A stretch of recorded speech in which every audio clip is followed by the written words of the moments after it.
العظيم أو كما قال رسول الله صلى الله عليه وسلم اللهم صل على سيدنا مولانا محمد وعلى آل سيدنا مولانا محمد الله الله الله حبیب صلی اللہ علیہ وسلم بالخصوص حضرت محمد القاسم والیہ کے حضور اس کی بارکات پیش کرنا بڑی جس کے کامی کے ساتھ کہیں ضرورت کا مقام نہیں ہے اس امید پر کہ جو کچھ بھی بارگاہ نبوت میں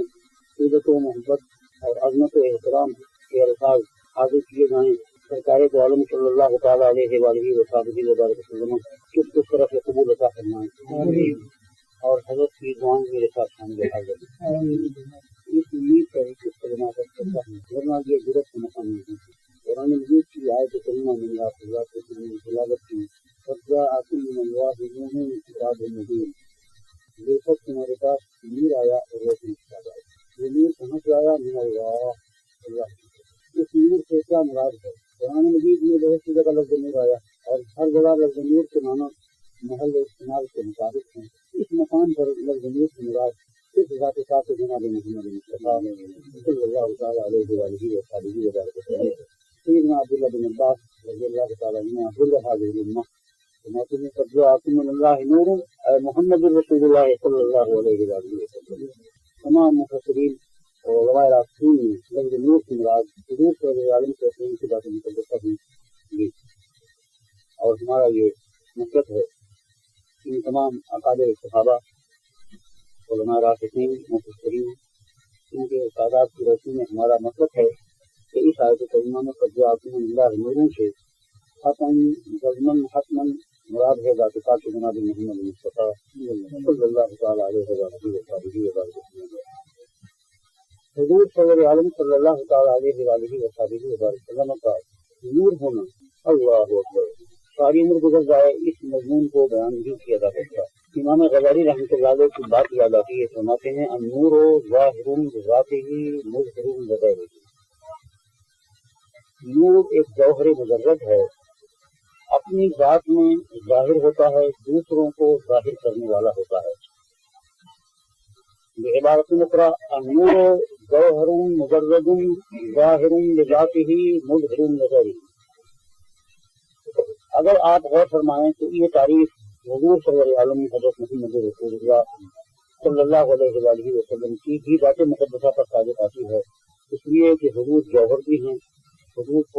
کو جوہر مجرد بھی کہا جا سکتا ہے اور ظاہر بذاتہ ہی اور مظہر بغیر ہی ان کے معنی سرکار دو عالم کی ذات مقدسہ پر اللہ وسلم صادق آتی ہے اللہ تعالیٰ جوہریت امن والہ مادیت کے ساتھ ہے جسمانیت کے ساتھ ہے تعالی اللہ عنہ وتعالی کبیرہ اللہ تعالیٰ جوہر ہے نہ عرض ہے اور نور کی تعریف علماء نے کی ہے نور جوہر مجرد ظاہر بذاتہ مظہر بغیرہ وہ جوہر مجرد ذات پاک ہے حضور صلی اللہ علیہ وسلم کی اور یہ بھی عرض کر دوں کہ یہ نور مصدر ہے اور اس کا استعمال اس فائل کے معنی میں بھی ہوتا ہے اس منظور کے معنی میں بھی ہوتا ہے مصدری معنی میں بھی ہوتا ہے اس کا کوئی صلاح یہاں مشہور نہیں ہے لفظ نور کا کوئی صلاح یہاں مشہور نہیں ہے اور یہ صلے کا مذکور نہ ہونا یہ اس کے مطلق ہونے کی دلیل ہے اور المطلق یجری علی اطلاق ہی مطلق اپنے اطلاق پر جاری رہتا ہے اس کا نتیجہ یہ ہے کہ نبی اکرم سید عالم صلی اللہ تعالیٰ علیہ وآلہ وسلم جو نور مجرد ہیں جو ظاہر بذاتہ ہی ہیں مظہر بغیر ہی ہیں اگر عالم امکان کی طرف نسبت کر کے حضور کی ذات مقدسہ کو ملاحظہ کیا جائے عالم امکان کی طرف نسبت کر کے تو تمام عالم امکان کی بنسبت حضور صلی اللہ علیہ وسلم ظاہر بذاتہ ہی ہیں بالنسبت الی عالم الامکان سبحان اللہ اور جب حضور صلی اللہ علیہ وسلم کی یہی نسبت عالم امکان کی طرف ملحوظ کی جائے تو عالم امکان کے اعتبار سے سرکار ظاہر بذاتہ ہی ہیں اس لیے کہ عالم امکان کی کسی چیز کے حضور اپنے ظہور ذاتی میں محتاج نہیں ہے بلکہ تمام عالم امکان اپنے ظہور ذات میں حضور صلی اللہ علیہ وسلم کی بارگاہ حضرت کا محتاج ہے۔ تو کائنات میں عالم امکان میں جو موجود ہوا، جو چیز ظاہر ہوئی، در حقیقت حضور صلی اللہ علیہ وسلم کیونکہ اس کے سبب ہیں،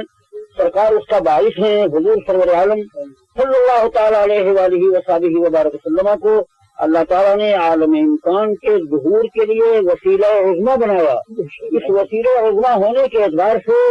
اور اس اعتبار سے کہ حضور صلی اللہ علیہ وسلم باعث ہیں، تخلیق کائنات کے مبدا ہیں عالم کا اور مبدا ہے پورے ممکنات کا۔ اس لیے اعتبار سے کہ حضور صلی اللہ علیہ وسلم باعث ہیں، مبدا ہیں، اور اس اعتبار سے کہ حضور صلی اللہ علیہ وسلم وجہ تخلیق کائنات میں حضور صلی اللہ علیہ وسلم کو مظہر لغیر ہی کرنا بھی صحیح ہے کہ حضور مظہر لغیر ہی ہیں۔ اے انہ صلی اللہ علیہ وآلہ وصحبہ وبارک وسلم باعث لظہور الممکنات وسبب لوجود الکائنات، تو حضور صلی اللہ علیہ وسلم کا سبب ہونا اور حضور کا وسیلہ ہونا اور حضور کا باعث ہونا، یہ حضور کے مظہر ہونے کے معنی ہے۔ بالنسبت الى عالم امکان، میرے آقا صلی اللہ علیہ وسلم ظاہر بذات ہی ہیں اور مظہر لگا رہی ہے، کیونکہ حضور سے پہلے عالم امکان کا کوئی تصور ہی نہیں ہے۔ عالم امکان کا مبدا حضور کی ذات پاک ہے۔ ساری کائنات میں جو کچھ ظاہر ہوا وہ سرور عالم صلی اللہ علیہ وسلم ہی اس کا مبدا ہے۔ لہذا ظاہر بذات ہی ہونا اس اعتبار سے کہ حضور سے پہلے عالم امکان کا کوئی وجود نہ تھا، اس اعتبار سے حضور ظاہر بذات ہی ہیں۔ اور عالم امکان کا سلسلہ اور اس کے ظہور کا آغاز حضور کی ذات مقدسہ سے ہوا، اس اعتبار سے میرے آقا مظہر لغیر بھی ہے اور جوہر مجرد بھی ہیں۔ یہ تعریف حضور ہی صادق آ سکتی ہے، اور اس یہ تعریف اللہ تعالیٰ کی ذات مقدسہ پر ثابت نہیں آتی۔ وہ اس سے پاک ہے، وہ جوہر نہیں ہے، وہ جوہر کا خالق ہے۔ جوہر نہیں ہے، وہ جوہر کا خالق ہے، اور وہ ظاہر بذات ہی جو عالم امکان کے اعتبار سے وہ اس ظاہر بذات ہی کا خالق ہے، اور وہ مظہر غیر ہی جو باعث ہے ظہور عالم امکان کا، اللہ تعالیٰ اس کا مظہر ہے، اللہ اس کا موجد ہے، اللہ اس کا خالق ہے۔ وہ یہ ہے کہ عالم امکان کی تو نسبت کرنے کے اعتبار سے میرے آقا ظاہر بذات ہی ہیں، عالم امکان کے وہ وجود کے اعتبار سے میرے آقا مظہر غیر ہی ہیں، اور حضور صلی اللہ علیہ وسلم صلی اللہ تعالیٰ علیہ وآلہ وصحبہ وبارک وسلم کی یہ نورانیت اور حضور صلی اللہ علیہ وسلم کا یہ نور ہونا، یہ علی الاطلاق ہے۔ اور علی الاطلاق ہونے کا مطلب یہ ہے کہ کوئی قید ہم یہاں نہیں لگا سکتے، کوئی قید نہیں لگا سکتے، کیونکہ مطلق میں کسی قسم کی قید کا لگانا یہ جائز نہیں ہے، اور مطلق کو مقید کرنا یہ تو قرآن میں زیادتی ہوگی۔ ہمارے نزدیک نبی اکرم صلی اللہ علیہ وسلم نور مطلق ہیں، اور نور مطلق ہونے کا مطلب یہ ہے کہ حضور صلی اللہ علیہ وسلم کی کہ نور ہونے میں کوئی قید نہیں لگتی۔ مثلاً لوگ کہتے ہیں حضور نور تو ہم مانتے ہیں، مگر وہ نور ہدایت ہے، نور تو ہے مگر نور علم ہے، نور تو ہے مگر نور تقویٰ ہے، نور تو ہے مگر نور ایمان ہے، نور تو ہے مگر نور اسلام ہے۔ تو یہ اسلام کی، ایمان کی، تقویٰ کی، عرفان کی، خدا کی قید لگانا یہ مطلق کے اطلاق کو باطل کرنا ہے، اور یہ ممکن نہیں ہے۔ یوں کہو کہ میرے آقا صلی اللہ تعالیٰ علیہ وآلہ وصحبہ وبارک وسلم ایسے نور ہیں کہ ایمان کا نور بھی وہی ہے، اسلام کا نور بھی وہی ہے، ایمان کا نور بھی وہی ہے، ہدایت کا نور بھی وہی ہے۔ اور مجھے کہنے دیجیے کہ میرے آقا صلی اللہ علیہ وآلہ وصحبہ وبارک وسلم کے نور کے مطلق ہونے میں یہ بات شامل ہوگی کہ میرے آقا زمین کا بھی نور ہے، آسمان کا بھی نور ہے، جسم کا بھی نور ہے، جان کا بھی نور ہے،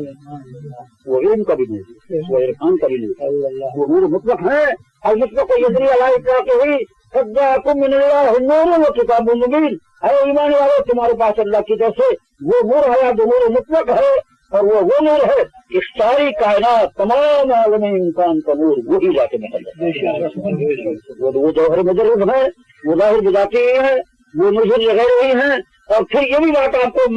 اپنے ذہن میں رکھنی چاہیے کہ نور کی تعریف تو یہی ہے، مگر نور کے معنی کو سمجھنے کے لیے اس حقیقت کو ذہن میں رکھنا ضروری ہے کہ النور مبدأ الانکشاف، نور جو ہے وہ انکشاف کا مبدأ ہوتا ہے، کسی چیز کا کھلنا اس کی ابتدا نور پر ہوتی ہے۔ مبصرات کا انکشاف بصر پر ہوگا، بصر نور ہے، مسموعات کا انکشاف سمع پر ہوگا، وہ نور ہے، مذوقات کا انکشاف ذوق پر ہوگا، ذوق بھی نور ہے، ملموسات کا انکشاف کا ابتدا لمس سے ہوگی، لمس بھی نور ہے۔ جی تمام عالم عالم امکان کی ہر چیز کے انکشاف کا مبدا نور ہوتا ہے. اگر میں کسی چیز کو دیکھوں تو اس کا انکشاف کس چیز پر ہوگا؟ میری نور سما پر ہوگا. اگر میں کوئی آواز سنوں اس کے انکشاف کی ابتدا کہاں ہوگی؟ میرے نور سما پر ہوگی. اگر کسی چیز کا مزہ میں چکھوں اور مزہ مجھ پر منتشر ہو کہ میٹھا ہے، کڑوا ہے، کھٹا ہے، اس مزے کے انکشاف کا مبدا نور ذوق ہوگا. ذائقہ بھی نور ہے.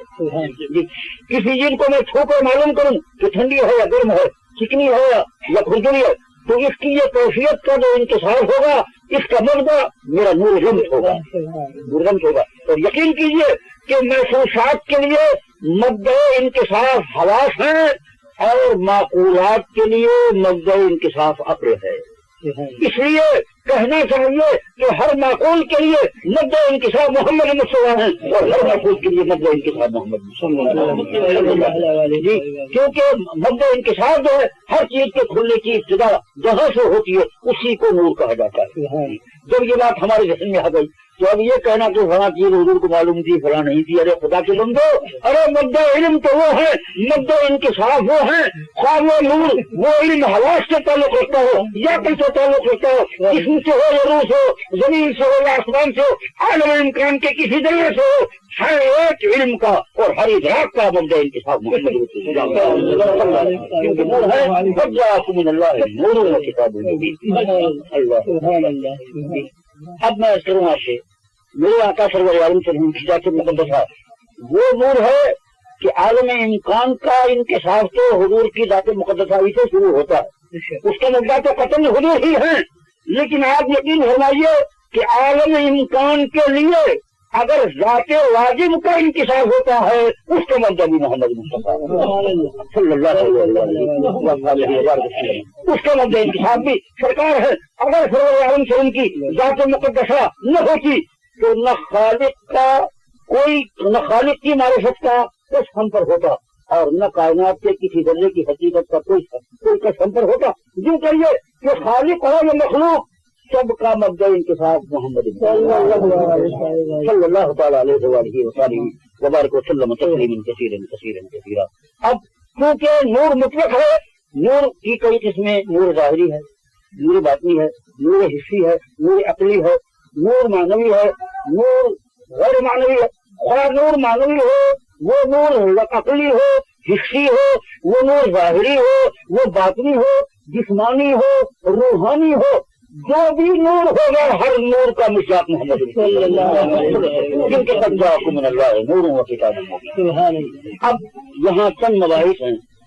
اور ان مباحث کو اگر میں نہ سمجھوں تو بات ناتمام رہ جائے گی. سب سے پہلی بات تو یہ ہے کہ حضور نبی اکرم تاجدار مدنی صلی اللہ تعالی علیہ وآلہ وصحبہ وبارک وسلم تو تم نور کہتے ہو تو جسمانی نور بھی ہوا اور روحانی نور بھی ہوا. اور جسمانی نور بھی اگر حضور ہوں تو بڑی مشکل ہو جائے گی. پھر وہ یہ ہے کہ جہاں نور موجود ہو وہاں تو ظلمت اور اندھیرے کا سوال ہی نہیں پیدا ہوتا. اور ہم کہتے ہیں کہ رسول اکرم سید عالم صلی اللہ تعالیٰ علیہ وآلہ وصحبہ وبارک وسلم کا ہونا کسی ایک جگہ مقید نہیں ہے، کیونکہ وہ تو زمان اور مکان کی قید سے بالاتر ہیں. میرے آقا صلی اللہ علیہ وآلہ وصحبہ وبارک وسلم قید زمان اور قید مکان سے بالاتر ہیں. تو جب قید زمان اور قید مکان سے بالاتر ہوں گے تو لازمی طور پر کہنا پڑے گا کہ نہ کوئی زمان ایسا ہے کہ جہاں حضور کا نور نہ ہو، نہ کوئی زمان مکان ایسا ہے جہاں حضور کا نور نہ ہو. جبکہ ہر زمان اور ہر مکان حضور کے نور سے روشن ہے تو اب کہیں اندھیرے کا ہونا اس کا تصور ہی نہیں ہو سکتا کہ کہیں اندھیرا ہو کسی جگہ اندھیرا کیوں ہو. جبکہ نور موجود ہے تو پھر اندھیرے کا سوال ہی نہیں پیدا ہوتا. اللہ تبارک و تعالیٰ جل جلالہ و من والہ نے اپنے حبیب تاجدار مدنی جناب احمد مصطفیٰ حضرت محمد مصطفیٰ صلی اللہ تعالیٰ علیہ وآلہ وصحبہ وبارک وسلم کو ایسا نور بنایا کہ حضور صلی اللہ علیہ وسلم کے اندر کی ذات مقدسہ میں نورانیت کا ہر پہلو نظر آتا ہے. اب یہ سوال کہ جہاں حضور ہو وہاں نور وہاں اندھیرا کیوں ہوتا ہے، اس کے متعلق بات میں کروں گا. سب سے پہلی بات تو یہ ہے کہ خدا کی قسم مصطفیٰ کے ہوتے ہوئے اندھیرے کا سوال ہی نہیں پیدا ہوتا، سوال ہی نہیں پیدا ہوتا. جی یقیناً سرکار کا نور ہوتا ہے اور نور ہے لیکن بھائی بات یہ ہے کہ اگر ہمیں نظر نہ آئے تو اس کا مطلب یہ نہیں ہے کہ حضور نور نہیں ہے، یہ کہو کہ ہمارے اندر وہ نور نہیں ہے کہ جس نور سے ہم حضور کے نور کو دیکھ لیں، کیونکہ نور کا ادراک بھی تو نور کے ذریعے ہوتا ہے۔ اب دیکھیے یہ روشنی ہے، اگر ہماری آنکھوں میں نور نہ ہو ہم اس کا ادراک نہیں کر سکتے۔ اگر ایک شخص کی آنکھ میں وہ نور بصر نہیں ہے تو ہزار روشنیاں اس کے لیے بیکار ہیں، کیوں؟ اس لیے کہ نور کو دیکھنے کا نور ہی اس کے پاس نہیں ہے۔ ہاں، اس نور کو ہم جب دیکھیں گے جب ہماری آنکھوں میں نور ہوگا، معلوم ہے کہ نور ہی نور کو دیکھتا ہے، تو نور ہی سے نور کا ادراک ہوتا ہے۔ اللہ اکبر، ملائکہ ہر وقت ہمارے ساتھ موجود ہیں اور وہ نور ہیں، لیکن اس کے باوجود بھی ہم اندھیرا دیکھتے ہیں، کیوں؟ کیا ملائکہ کا نور نہیں ہے؟ اور جب نور ہے تو اندھیرا کیوں ہے؟ تو یہ کہنا پڑے گا کہ ملائکہ موجود ہیں اور وہ نور بھی ہیں، مگر کیونکہ ہمارے اندر وہ نور نہیں ہے کہ ملائکہ کا نور ہم دیکھ سکیں، اس لیے ہم خود بے نور ہیں، ملائکہ نور ہیں۔ تو ہمارے اندر اگر ملائکہ کا نور دیکھنے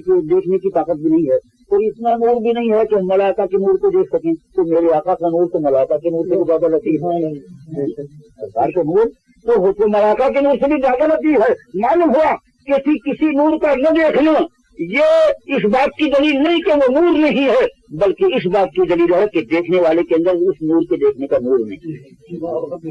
اپنے بے نور ہونے کا ہم اقرار نہیں کرتے، حضور کے نور ہونے کا انکار کر دیتے ہیں۔ اپنے بے نور ہونے کا اقرار نہیں کرتے، ارے ہمیں چاہیے تو یہ کہ اپنے بے نور ہونے کا اقرار کریں کہ ہاں ہمارے اندر وہ نور نہیں ہے کہ ہم حضور کے نور کو دیکھیں، اپنے بے نور ہونے کا اقرار کریں، مگر سرکار کے نور ہونے کا انکار کر دیتے ہیں۔ یہ ہماری کتنی محروم القسمتی ہے۔ میں کروں گا اس کے بعد یہ نیز کر دوں کہ اللہ تعالیٰ جل جلالہ ومن والہ نے اپنے محبوب سرور عالم حضرت محمد رسول اللہ صلی اللہ تعالیٰ علیہ وآلہ وسلم کی جسمانی اور حصی نورانیت کو جب چاہا ظاہر فرمایا اور جب چاہا اس کو ظاہر نہیں فرمایا،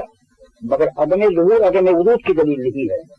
عدم ظہور عدم وجود کی دلیل نہیں ہے، ظاہر فرمایا تو حکمت کی بنا پر، اور اس کے ظہور کو لوگوں سے روک لیا تو حکمت کی بنا پر۔ اس کا ظہور بھی حکمت پر مبنی ہے اور عدم ظہور بھی حکمت پر مبنی ہے، مگر عدم ظہور دلیل ہے وجود کی، کیونکہ کسی چیز کا ظاہر نہ ہونا جب ہوگا کہ جب وہ چیز موجود ہو، اور اگر ہے ہی نہیں تو ظہور اور عدم ظہور کا سوال ہی نہیں پیدا ہوگا۔ تو میرے آقا سرور علیہ وسلم کا نور حصی اگر کبھی ظاہر نہیں ہوا تو اس ظاہر نہ ہونے کا مطلب یہ نہیں ہے کہ حضور کا نور ہے نہیں، نور تو موجود ہے، مگر اس کے ظہور کو کسی حکمت کے لیے اللہ تبارک و تعالیٰ جل جلالہ وعمل والوں نے روکا ہے۔ آپ کو معلوم ہے، حدیث میں موجود ہے کہ حضرت صدیقہ رضی اللہ تعالیٰ عنہ اپنے حضور مبارکہ میں فجر کے وقت جبکہ رات کی تاریکی چھائی ہوئی تھی اور ابتدائی وقت تھا فجر کا، اور اس وقت آپ اپنے حضور مبارکہ کے اندر رونق افروز تھی،